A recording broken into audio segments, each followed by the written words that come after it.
नमस्कार, मैं हूं आशुतोष और आप देख रहे हैं सत्यहिंदी.com।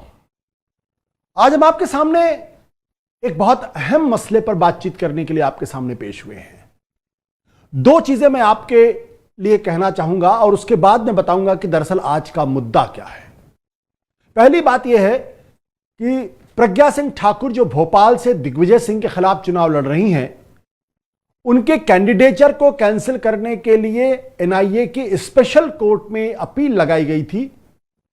कोर्ट ने यह अपील कहते हुए खारिज कर दी है कि उनके पास यह अधिकार नहीं है कि वो प्रज्ञा सिंह को चुनाव लड़ने पर किसी तरीके की टिप्पणी कर सके। इसलिए जो अपील करता है वो चाहे तो इलेक्टोरल ऑफिसर के पास जा सकते हैं। और जब यह सुनवाई हो रही थी तब एनआईए की तरफ से फिर यह कहा गया कि प्रज्ञा सिंह के खिलाफ किसी तरीके का कोई सबूत नहीं है। इसमें एक चीज गौर करने वाली बात यह है कि प्रज्ञा सिंह के खिलाफ आतंकवाद के मामले में मुकदमा चल रहा है। एनआईए आतंकवाद से जुड़े मामले की जांच पड़ताल करती है, यह उसको अधिकार दिया गया है नए कानून के तहत। लेकिन एनआईए खुद कह रही है कि प्रज्ञा सिंह के खिलाफ आतंकवाद के मामले में सबूत नहीं है। इस मामले को आगे बढ़ाएंगे, लेकिन इसी के साथ साथ एक दूसरी बात मैं आपसे कह देना चाहता हूं, तब आपको समझ में आएगा कि हमारा दरअसल आज का विषय है क्या। करीब 4-5 दिन पहले एक प्रमुख टीवी चैनल को देश के प्रधानमंत्री नरेंद्र मोदी जी ने एक इंटरव्यू दिया था। उस इंटरव्यू में प्रज्ञा सिंह के बारे में सवाल पूछा गया था कि प्रज्ञा सिंह जो आतंकवाद की आरोपी हैं, उनको क्यों भारतीय जनता पार्टी ने टिकट दिया। इस पर काफी हंगामा हुआ था। देश के प्रधानमंत्री ने जो जवाब दिया वो चौंकाने वाला जवाब है। पहले मैं बता देता हूं कि देश के प्रधानमंत्री ने क्या जवाब दिया।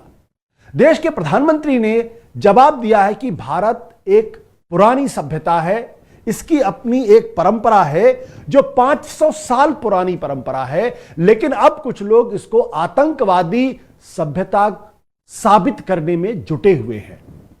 और हमने प्रज्ञा सिंह को जो टिकट दिया है वो ऐसे लोगों को जवाब देने के लिए है।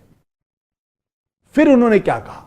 फिर उन्होंने कहा कि प्रज्ञा सिंह जो महिला है और जो साध्वी हैं, उनके साथ इतना बुरा बर्ताव किया गया, उनको यातनाएं दी गई।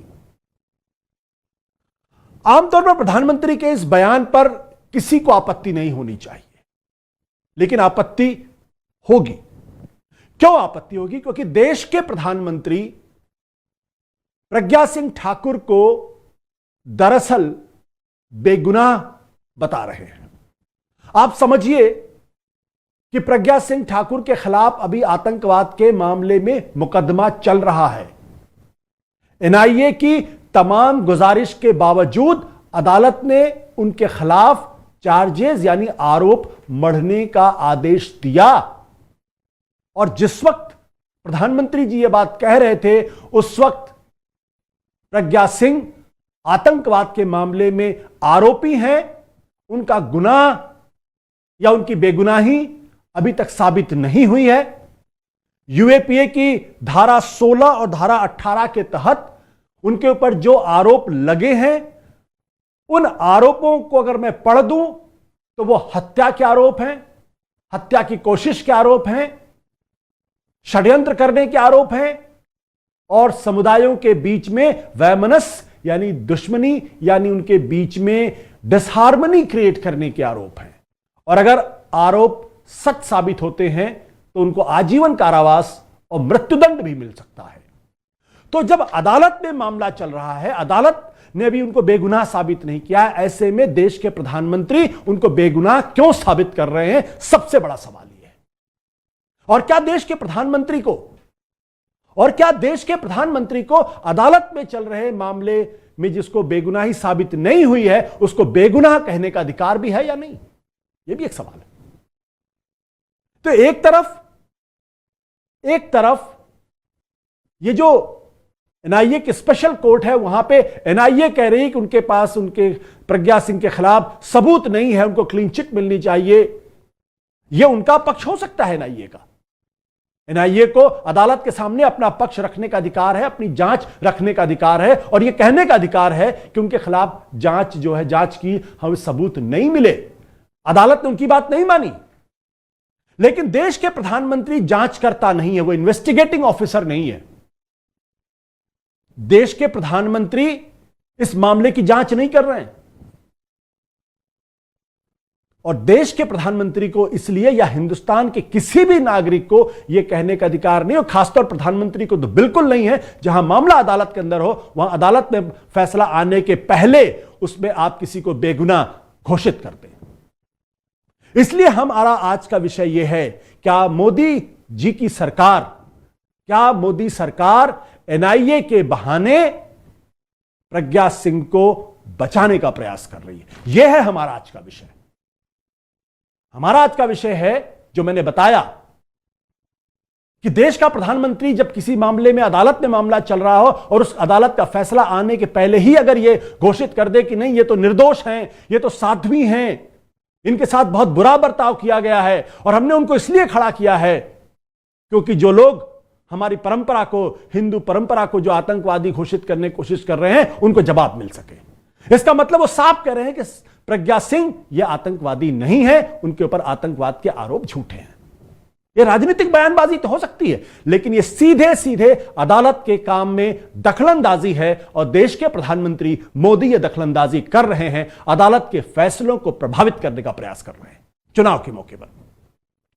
अब मैं आपको सिलसिलेवार तरीके से सारी बातें बताता हूं। हम आपको बता दें कि प्रज्ञा सिंह के ऊपर यह आरोप है कि सितंबर 2008 में मालेगांव में एक ब्लास्ट हुआ, एक एलएमएल फ्रीडम मोटरसाइकिल में ब्लास्ट हुआ, 2 बम फटे, उसमें 6 लोग मारे गए। और जब इस मामले की जांच महाराष्ट्र के एंटी टेररिस्ट स्क्वाड, जिसके नेता हेमंत करकरे थे, जो बाद में 26/11 के 26/11 का जो आतंकवादी हमला हुआ था, उस आतंकवादी हमले में आतंकवादियों का सामना करते हुए सीने पे गोली खाते हुए शहीद हो गए थे, वो इस मामले की जांच कर रहे थे। और इस मामले की जांच करते करते वो इस नतीजे पर पहुंचे कि इस मालेगांव के ब्लास्ट में कुछ हिंदू संगठनों का हाथ है। हिंदू संगठनों का मतलब ऐसे संगठन जो हिंदू धर्म के नाम पर बने हैं। इसका मतलब यह नहीं है कि सारे हिंदू आतंकवादी हैं। यह जो बात फैलाई जाती है, फैलाई गलत जाती है। यह लोगों को भ्रमित करने का प्रयास है। तो क्या जो कुछ मुस्लिम संगठन जो जिहादी आतंकवाद में लगे हुए हैं, जो बम फोड़ते रहते हैं, तो क्या उस आधार पर कह दिया जाए कि सारे मुसलमान आतंकवादी हैं? यह उसी तरीके का तर्क देश के प्रधानमंत्री दे रहे हैं। कुछ हिंदू लोग अगर किसी आतंकवादी गतिविधियों में लिप्त हैं तो उनको आतंकवादी कहा जाएगा और उनके खिलाफ जांच होनी चाहिए। अगर कुछ मुस्लिम लोग अगर किसी आतंकवादी घटना में लिप्त हैं तो उनके खिलाफ जांच होनी चाहिए, उनको सजा मिलनी चाहिए। तो यह भ्रमित करने का प्रयास एक तरीके से किया जा रहा है। जब इस पूरे मामले में एटीएस ने जांच करनी शुरू की तो उन्होंने कुछ लोगों को गिरफ्तार किया, जिनमें प्रज्ञा सिंह थी, कर्नल पुरोहित थे और साथ ही साथ रमेश उपाध्याय, सुधाकर द्विवेदी, अजय राहीकर, सुधाकर चतुर्वेदी, समीर कुलकर्णी जैसे 8-10 लोगों को गिरफ्तार किया गया। और तब यह बात पता चली कि दरअसल मालेगांव के मामले में किसी मुस्लिम संगठन या जिहादी आतंकवाद का नहीं, बल्कि हिंदू संगठनों से जुड़े हुए कुछ लोगों का हाथ है। हालांकि दिग्विजय सिंह जैसे कुछ लोगों ने इसको हिंदू आतंकवाद का भी नाम दिया, भगवा आतंकवाद का भी नाम दिया। मेरा इससे कोई लेना देना नहीं। मेरा साफ मानना है कि आतंकवाद का कोई धर्म नहीं होता। आतंकवादी हिंदू भी हो सकता है और आतंकवादी मुसलमान भी हो सकता है, आतंकवादी सिख भी हो सकता है, आतंकवादी बुद्धिस्ट भी हो सकता है, आतंकवादी क्रिश्चियन भी हो सकता है, आतंकवादी कुछ भी हो सकता है। अभी न्यूजीलैंड में जो आतंकवादी घटना हुई वहां एक क्रिश्चियन इन्वॉल्व था। श्रीलंका के अंदर जो अभी आतंकवादी घटना हुई वहां पे वहां मुस्लिम संगठनों का नाम सामने आ रहा है। तो क्या आतंकवादी घटना में कुछ लोग अगर इन्वॉल्व तो उसके आधार पे आप उस धर्म को आप खारिज कर दें? यह बात गलत है। फिर 2011 तक में यह मामला जो एनआईए का गठन हुआ आतंकवाद से निपटने के लिए, और एटीएस महाराष्ट्र ने, जिन्होंने प्रज्ञा सिंह को गिरफ्तार किया था, पूरा मामला एनआईए को सौंप दिया गया। अब एनआईए को जब सौंप दिया गया तो इस पूरे मामले में चार्जशीट दाखिल हुई। चार्जशीट में प्रज्ञा सिंह के खिलाफ, बाकी लोगों के खिलाफ आरोप एक तरीके से चार्जशीट में नाम थे। 2014 में नरेंद्र मोदी जी की सरकार आई, कांग्रेस की सरकार चली गई, बुरी तरीके से हार गई।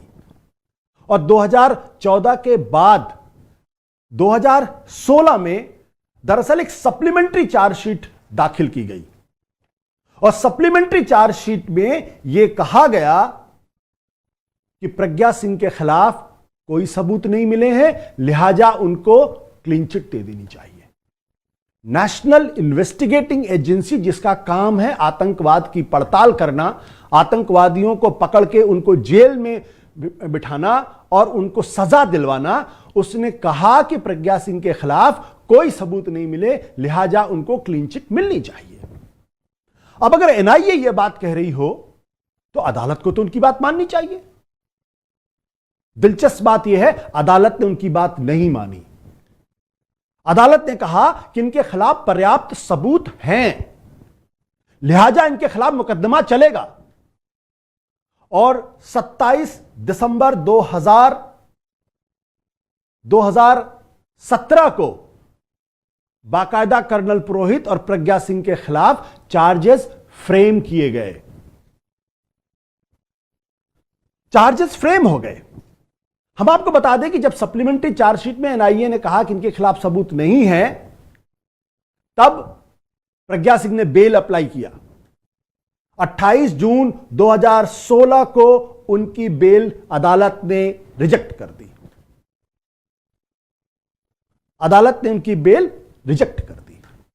27 दिसंबर 2017 को जो है उनके खिलाफ जो है वो चार्जेस फ्रेम करने की बात हुई, यानी इनके खिलाफ मुकदमा चलना चाहिए। और चार्जेस फ्रेम करने की बात अभी 5-6 महीने पहले, दिसंबर के महीने में 2018 में बाकायदा चार्जेस फ्रेम हो गए। जो जज थे जिन्होंने चार्जेस फ्रेम करने की बात की, उनका नाम था एस.डी. टेकले। जाहिर सी बात है वो महाराष्ट्रियन है। उन्होंने कहा कि नहीं, इनके खिलाफ सबूत हैं, लिहाजा मुकदमा चलेगा। और मुकदमा चला। उन्होंने कुछ बातें कही, लेकिन उन कौन कौन से वो सबूत थे जिसके आधार पे कोर्ट ये कह रहा था, अदालत ये कह रही थी, जज एस.डी. टेकले साहब ये कह रहे थे कि प्रज्ञा सिंह के खिलाफ मुकदमा चलना चाहिए, चार्जेस फ्रेम होने चाहिए।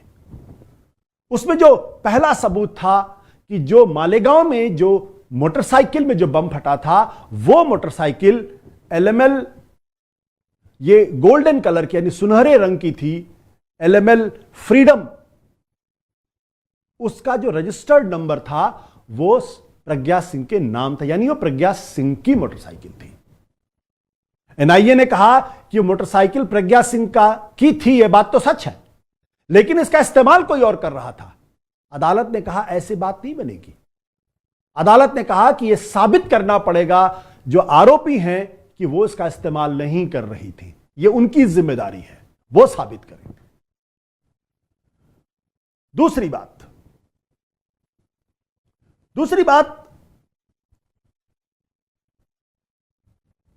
अदालत ने एक बड़ी गंभीर टिप्पणी की है, उस पर मैं थोड़े बाद में आता हूं, और वो बाद में क्यों आता हूं आपको बताऊंगा। गवाह नंबर 23 जो कुलसांगरे, दरअसल मैं एक बार फिर आपको बता दूं कि जो मोटरसाइकिल थी, मोटरसाइकिल प्रज्ञा सिंह की थी। बाद में प्रज्ञा सिंह ने कहा उन्होंने यह मोटरसाइकिल 2 साल पहले रामचंद्र कुलसांगरा नाम के एक लड़के को, एक युवक को दे दी थी। रामचंद्र कुलसांगरा और संदीप डांगे, ये 2 लोग हैं जो आज तक फरार, इनका पता नहीं चला है, और इनके ऊपर आरोप है कि दरअसल मालेगांव में मोटरसाइकिल में बम रखने वाले ये दोनों लड़के हैं। तो कुलसांगरा का एक चचेरा भाई है, ये विटनेस नंबर 23, उसने कहा कि मैंने प्रज्ञा सिंह और कुलसांगरा के बीच में यह बातचीत सुनी थी कि वो ब्लास्ट से संबंधित बातचीत को से बात कर रहे थे। मैंने वो बातचीत सुनी थी। ये गवाह, हालांकि ये गवाह बाद में मुकर गया अपनी बात से। एक दूसरे गवाह हैं और ये इन्होंने कहा कि भोपाल की उस मीटिंग में मैं मौजूद था जहां पे ये बात कर्नल पुरोहित ने कही थी कि जिहादी तत्व जो हैं ये बहुत ज्यादा, इनका दिमाग खराब हो गया है और इनको सबक सिखाना चाहिए, यानी और इसलिए हमें कुछ मुस्लिम आबादी वाले इलाकों के अंदर हमें कुछ बम फोड़ने चाहिए ताकि हम बदला ले सकें। यह बात उस मीटिंग में मौजूद एक शख्स ने बाकायदा एनआईए को बताई थी। यह शख्स भी बाद में अपनी गवाही से मुकर गया। जब इन दोनों की गवाही के बारे में बात आई तो अदालत ने कहा जब मुकदमा चलेगा, जब कटघरे के अंदर गवाह आएंगे, तब यह तय होगा कि वो किस स्टैंड पे काम कर रहे हैं, उनका स्टैंड क्या है, असली स्टैंड क्या है, जो गवाही उन्होंने पहले दी थी वो सही थी या जो बाद में गवाही दी वो सही है। बोला अभी मैं इसका कॉग्निजेंस नहीं लेता। महत्वपूर्ण बात इसमें क्या है? महत्वपूर्ण बात इसमें यह है कि इसके साथ साथ एक, जब हेमंत करकरे को पता चला कि प्रज्ञा सिंह का हाथ हो सकता है तो उन्होंने प्रज्ञा सिंह और उनके साथियों के टेलीफोन जो हैं वो टैप करने शुरू किए। 3 महीने तक टैप किया और टैप करने में जो कन्वर्सेशन सामने आया उसकी जो ट्रांसक्रिप्ट है वो अदालत के सामने पेश की गई। उस ट्रांसक्रिप्ट में एक जगह प्रज्ञा सिंह रामचंद्र कुलसांगरा जिसने बम प्लांट किया था उसको कह रही हैं, और मैं आपको पढ़ के सुना देता हूं कि मेरी गाड़ी से ब्लास्ट किया तो इतने कम क्यों मरे, कि उनको इससे संतुष्टि नहीं हो रही, खाली 6 लोग मरे। उनका कहना था जब मेरी गाड़ी से बम प्लांट किया तो उसमें इतने कम लोग क्यों मरे। तो कुलसांगरा उधर से जवाब देता है कि भीड़ ने हमें बाइक वहां लगाने नहीं दी, भीड़ ने हमें मोटरसाइकिल वहां खड़ी करने नहीं दी। यह बातचीत टेलीफोन पे हो रही थी और इस बातचीत का विवरण जांच एजेंसियों ने अदालत के सामने रखा है।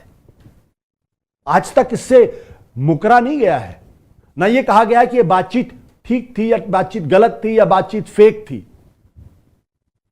इसके साथ साथ एक और टेलीफोन कॉन्वर्सेशन है जो इस मामले के मुख्य अभियुक्त कर्नल पुरोहित और एक दूसरे अभियुक्त रमेश उपाध्याय के बीच में है, और इसमें वो दोनों इस बात का जिक्र कर रहे हैं कि प्रज्ञा सिंह पकड़े जाने के बाद पुलिस के सामने कैसे उन्होंने अपना सारा बयान कबूल कर लिया।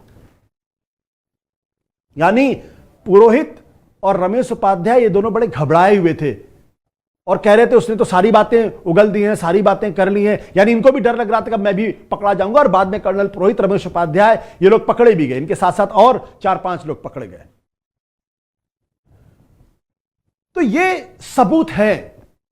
अब सवाल ये उठता है कि जब ये सबूत, ये ट्रांसक्रिप्ट अवेलेबल है, मोटरसाइकिल रजिस्टर्ड उनके नाम पर है, गवाहों ने इनके प्रज्ञा सिंह का नाम लिया है, और एक और चीज है कि जब कर्नल पुरोहित को यह लगा कि वो इस पूरे मामले में पूरा राज खुल जाएगा और पकड़े जाएंगे, तो उन्होंने मिलिट्री इंटेलिजेंस जहां वो काम करते थे उनके अफसर को अपनी चिट्ठी में लिखकर कहा कि प्रज्ञा सिंह ने ही सारे ब्लास्ट कराए हैं। ये सारी चीजें रिकॉर्ड पे अवेलेबल है। इन रिकॉर्ड पर अवेलेबल होने के बावजूद भी एनआईए बार बार कह रही है कि सबूत नहीं है, क्लीन चिट मिलनी चाहिए। और चूंकि ये सबूत हैं इसलिए अदालत जो है एनआईए की बात को नहीं मानती। पहले उसने उनको बेल देने से मना किया 28 जून 2016 को, और बाद में 27 दिसंबर 2017 को कहा कि इनके खिलाफ मुकदमा चलेगा, और बाद में 1 साल बाद दिसंबर के महीने में 2018 में अदालत ने कहा कि इनके खिलाफ चार्जेस फ्रेम होने चाहिए। अब सवाल यह कि जब सबूत हैं, जब अदालत कह रही है सबूत है, जब अदालत मान रही है कि प्राइमा फेसाई सबूत है इस पूरे मामले में, जज एसडी टेकले कह रहे हैं उनके खिलाफ सबूत है, तो एनआईए बार बार क्यों कह रही है? एनआईए का तो काम है कि आतंकवादी को जेल भिजवाना, एनआईए क्यों कह रही है कि प्रज्ञा सिंह के खिलाफ सबूत नहीं है? यह सवाल तो उठेगा। अदालत क्यों एनआईए की बात नहीं मान रही? क्योंकि अदालत को लग रहा है कि इस पूरे मामले में सबूत है, कहीं ना कहीं कुछ ना कुछ गड़बड़ है इस पूरे मामले में। और अदालत ने सुनवाई के दौरान एक बड़ी जबरदस्त टिप्पणी की एनआईए के ऊपर भी। उन्होंने कहा है कि एनआईए ने सप्लीमेंट्री चार्जशीट दाखिल करने के समय सिर्फ गवाहों के बयान ही रिकॉर्ड किए हैं, आगे जांच पड़ताल नहीं की है। यह बहुत बड़ी टिप्पणी है। यानी अदालत यह मान रही है कि एनआईए की इस पूरे मामले में जांच करने में कोई दिलचस्पी नहीं है, सिर्फ गवाहों के बयान रिकॉर्ड किए गए हैं, और ये वो गवाहों के बयान हैं जिसमें गवाह एक के बाद एक के बाद एक के बाद एक अपने बयानों से मुकर गए हैं। तो ये पूरा मामला हमने आपके सामने रखा। अब आपको कुछ और ऐसे बातें बताते हैं जिससे आपको स्पष्ट हो जाएगा कि दरअसल इस पूरे मामले में कैसे प्रज्ञा सिंह को बचाने का प्रयास हो रहा है और कैसे आतंकवाद के मामले, मालेगांव के मामले में सारे लोगों को साफ बरी कराने का प्रयास किया जा रहा। मालेगांव के मामले में स्पेशल पब्लिक प्रोसिक्यूटर थी रोहिणी सालियान। उन्होंने आज से कुछ साल पहले इंडियन एक्सप्रेस को एक बयान दिया था, एक इंटरव्यू दिया था, बड़ा लंबा चौड़ा इंटरव्यू था, बहुत चर्चा हुई थी उसकी, जिसमें उन्होंने कहा था कि एनआईए के अफसरों ने उनके ऊपर दबाव डाला और यह कहा है कि इस जांच को धीमे कर दिया जाए। और बाद में वो उनसे मिले और जो सालियान ने निष्कर्ष निकाला उसका मतलब यह था कि अब आपको अभियुक्तों के खिलाफ, आरोपियों के खिलाफ हमको एक तरीके से बचा के निकाल ले जाना है।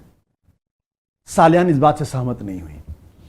यह मान सकते हैं कि रोहिणी सालियान की विचारधारा कुछ और रही होगी, हो सकता है वो नाराज रही, तो उन्होंने इस मसले को आगे बढ़ाया। लेकिन रोहिणी सालियान के बाद जो दूसरे स्पेशल पब्लिक प्रोसिक्यूटर नियुक्त हुए उनका नाम था अविनाश रसल। अविनाश रसल ने भी की भी बड़ी दिलचस्प कहानी है। वो स्पेशल पब्लिक प्रोसिक्यूटर थे। अदालत के अंदर चार्जशीट दाखिल कर दी गई, सप्लीमेंट्री चार्जशीट दाखिल कर दी गई और अविनाश रसल को पता ही नहीं चला। अब आप सोचिए कि स्पेशल पब्लिक प्रोसिक्यूटर है, उनकी जिम्मेदारी है चार्जशीट को दाखिल करना, उनको नहीं पता चला।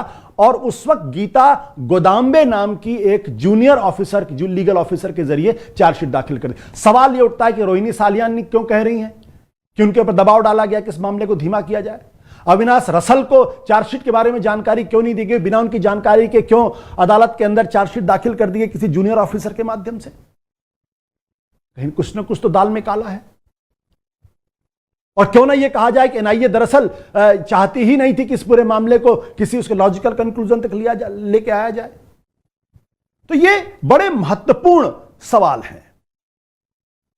अब मैं आपको ये बता दूं कि दरअसल प्रज्ञा सिंह के मामले में एक और मामला चल रहा था, देवास की अदालत में चल रहा था। सुनील जोशी नाम का एक शख्स था जिसका कत्ल हो गया था। सुनील जोशी इस पूरे मामले की बहुत बड़ी कड़ी है। सुनील जोशी के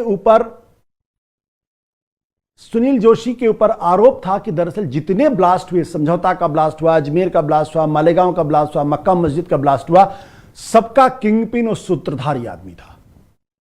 बड़े रहस्यमय तरीके से उसका कत्ल हो जाता है। उस कत्ल का आरोप लगता है प्रज्ञा सिंह ठाकुर के ऊपर, और प्रज्ञा सिंह ठाकुर को मध्य प्रदेश की पुलिस सुनील जोशी के कत्ल के आरोप में गिरफ्तार करती है। और मध्य प्रदेश में उस वक्त शिवराज सिंह चौहान की सरकार थी, यानी बीजेपी की अपनी ही सरकार थी। जो सुनील जोशी जी, उसके बारे में कहा जाता था कि वो आरएसएस का आदमी था, उसके कत्ल के आरोप में प्रज्ञा सिंह को गिरफ्तार करती मध्य प्रदेश बीजेपी की पुलिस। अब आप सोचिए। और बाद में इस पूरे मामले में फिर वही ढाक के तीन पात। अदालत से प्रज्ञा सिंह बाकायदा बरी हो गई, बाइज्जत बरी हो गई। लेकिन अदालत की टिप्पणी बहुत गंभीर है। अदालत ने कहा कि इस पूरे मामले में ऐसा लगता था जैसे जांच एजेंसियों की कोई कोशिश नहीं थी, कोई गंभीरता नहीं थी कि ठीक से पूरे मामले की जांच करते। यह जो देवास की अदालत थी, जिसके जज थे राजीव मधुसूदन, उन्होंने कहा कि they did not conduct investigation with required seriousness. यानी मध्य प्रदेश पुलिस ने भी और एनआईए ने भी, दोनों ने भी अपनी जांच को गंभीरता के साथ नहीं किया। यह अदालत की टिप्पणी है। अदालत के पास जो सबूत आते हैं उसी के आधार पर वो किसी को सजा दे सकता, सजा नहीं दे सकता। अगर जांच एजेंसी ये तय कर ले कि हमें इस मामले में जांच ठीक से नहीं करनी है, तो अदालत कुछ नहीं कर सकती, क्योंकि अदालत का काम जांच करना नहीं होता। अदालत के सामने जो सबूत आते हैं उसके आधार पर वो फैसले करता है। तो बिल्कुल साफ है कि एक तरफ अदालत कह रही है कि प्रज्ञा सिंह के खिलाफ पर्याप्त सबूत हैं, मुकदमा चल सकता है, मुकदमा चलना चाहिए। एनआईए बार बार कह रही है कि नहीं, उनके खिलाफ पर्याप्त सबूत नहीं है, उनके खिलाफ पर्याप्त सबूत नहीं है, उनके खिलाफ पर्याप्त सबूत नहीं, उनको क्लीन चिट मिलनी चाहिए। यानी जिनकी जिम्मेदारी है सबूतों को इकट्ठा करना, वो कह रहे हैं सबूत नहीं है, और अदालत कह रही है कि नहीं, सबूत है, उनके खिलाफ जांच होनी चाहिए। यह बात देवास की अदालत भी कहती है कि भाई पूरी गंभीरता के साथ जांच नहीं की गई। यह बात जज एसडी टेकले कहते हैं, जो एनआईए के स्पेशल कोर्ट के जज हैं। तो प्रश्न उठता है कि एनआईए बचाने का प्रयास कर रही है। अब यह बात बिल्कुल स्पष्ट होती सी नजर आ रही है, और यह बात इस बात से और पुष्ट होती है कि अजमेर ब्लास्ट में जो 2 लोगों को छोड़ के बाकी सारे लोगों को एक्विट कर दिया गया, यानी बाइज्जत बरी कर दिया गया। होता यह कि जब स्पेशल कोर्ट या सीबीआई की कोर्ट या एनआईए की कोर्ट जब किसी चीज पर अपना फैसला सुनाती है, तो उसकी अपील ऊपर की कोर्ट में की जाती है। एनआईए ने कहा कि हमने फैसला अदालत आ गया है, लोग बरी हो गए हैं, अब हम ऊपरी अदालत में अपील नहीं करेंगे। मक्का मस्जिद मामले में भी सारे लोग बरी हो गए थे, उसमें भी कहा कि हम जो है वो ऊपर अपील नहीं करेंगे। सवाल उठता है क्यों आप अपील नहीं करेंगे? कानून की प्रक्रिया है, लीगल प्रैक्टिस है, आपको अपील तो करना चाहिए। अपील क्यों नहीं कर रहे हैं? कभी कभी यह देखा गया है, अक्सर कई बार ऐसा होता है कि जिन मामलों में स्पेशल कोर्ट किसी को सजा दे देती है या निर्दोष साबित कर देती है, ऊपर की अदालत में वो फैसले बदल जाते हैं। मालेगांव ब्लास्ट बहुत पहले हुआ था, उसमें यही हुआ। 12 साल तक आरोपी जेल के अंदर रहे, उनको सजा मिल गई थी, ऊपर की अदालत ने कहा कि इनके खिलाफ कोई सबूत नहीं है, बाइज्जत बरी हो गए वो लोग। तो अगर ये बाइज्जत बरी हो रहे थे, तो कम से कम एनआईए को कानून का काम करना चाहिए था और आगे इस पूरे मामले में अपील करनी चाहिए थी। यह अदालत का काम है। अदालत चाहे तो उनको सजा दे, या जो फैसला लोअर कोर्ट का हुआ उसको बरकरार रखे या उसको बदल दे। आपने ये कैसे तय कर लिया? अभी समझौता ब्लास्ट के मामले में भी आप बिल्कुल यही रवैया है। देश के गृह मंत्री राजनाथ सिंह कह रहे हैं, गृह मंत्री का काम यह नहीं है, वो इन्वेस्टिगेटिंग ऑफिसर नहीं है, वो कह रहे हैं कि समझौता ब्लास्ट में जो असीमानंद को क्लीन चिट मिली है, हम उसमें ऊपर अपील नहीं करेंगे। तो देश के प्रधानमंत्री प्रज्ञा सिंह के मामले में जहां अदालत में मुकदमा चल रहा है, वहां उनको क्लीन चिट देते हैं और कहते हैं वो तो साध्वी हैं, वो तो महिला हैं, उनके साथ बहुत अत्याचार हुआ है और हम इसलिए इनको खड़ा कर रहे हैं चुनाव के अंदर, ताकि जो ताकतें हैं जो हिंदू सभ्यता को, हिंदू संस्कृति को आतंकवादी घोषित करने की कोशिश कर रही हैं, उनको जो है हम जवाब दे सकें। ये बहुत गलत परंपरा इस देश के अंदर दरअसल डाली जा रही है। अदालत का काम है अपना फैसला करना, प्रधानमंत्री का काम है देश चलाना। प्रधानमंत्री को अदालत के मामले में और अदालत को प्रधानमंत्री के मामले में दखल देने का अधिकार नहीं है। लेकिन अगर देश के प्रधानमंत्री ये कहते हैं और बिना अदालत का फैसला आए उसके पहले अगर वो किसी को क्लीन चिट देते हैं, तो ये बहुत गंभीर मसला है। और ये आके तार जुड़ जाते हैं जब एनआईए बार बार ये कहती है कि नहीं क्लीन चिट नहीं है और अदालत कहती नहीं इनके खिलाफ मुकदमा चलना चाहिए। और जो लोग ये कहते हैं कि आरएसएस के लोग या हिंदू धर्म के जो लोग हैं आतंकवाद में नहीं जुड़े हैं, उनको मैं बता दूं कि अजमेर ब्लास्ट में आरएसएस के 2 लोगों को आजीवन कारावास मिला है, जिनमें एक का नाम है भावेश पटेल, दूसरे का नाम है देवेंद्र गुप्ता। देवेंद्र गुप्ता और भावेश पटेल। देवेंद्र गुप्ता झारखंड का एक जिला है, वहां के वो आरएसएस के प्रमुख हैं। ये अजमेर ब्लास्ट में ये इनको आजीवन कारावास मिला। और उस वक्त के जो गृह सचिव थे आरके सिंह, उन्होंने कहा था कि आतंकवाद के मामले में आरएसएस के 10 लोगों का इन्वॉल्वमेंट था। आज वही आरके सिंह भारतीय जनता पार्टी के टिकट पर चुनाव लड़के लोकसभा के सदस्य हो गए और उसके बाद केंद्र में मंत्री हैं। तब वो गृह सचिव थे। तो ऐसा नहीं है कि कोई किसी संगठन से जुड़ा हुआ आदमी अगर कहीं आतंकवादी घटना करता है, इसका मतलब वो संगठन उसमें इन्वॉल्व है, ये कहना थोड़ा गलत होगा। तो इस आधार पे दोस्तों आज मैं बिल्कुल साफ कहना चाहता हूं कि दरअसल प्रज्ञा सिंह का जो मामला है, यह हिंदुस्तान के अंदर एक बहुत गलत परंपरा डाली जा रही है और यह परंपरा हिंदुस्तान की पूरी जो लोकतांत्रिक प्रक्रिया है, इसको डिरेल कर सकती है। एक तरफ धर्म का घालमेल राजनीति में किया जा रहा है, क्योंकि प्रज्ञा सिंह ने कैंडिडेट बनते ही कहा कि वो धर्मयुद्ध है, बाबरी मस्जिद गिराने में उनका हाथ है, हेमंत करकरे जो है उसको मैंने श्राप दे दिया। तो धर्म का राजनीति में घालमेल हो रहा है, और दूसरा आतंकवाद के आरोपियों को बचाने का प्रयास हो रहा है। अगर इस पे रोक नहीं लगी तो यही गलती पाकिस्तान ने दोहराई थी और उसका खमियाजा आज पाकिस्तान भुगत रहा है।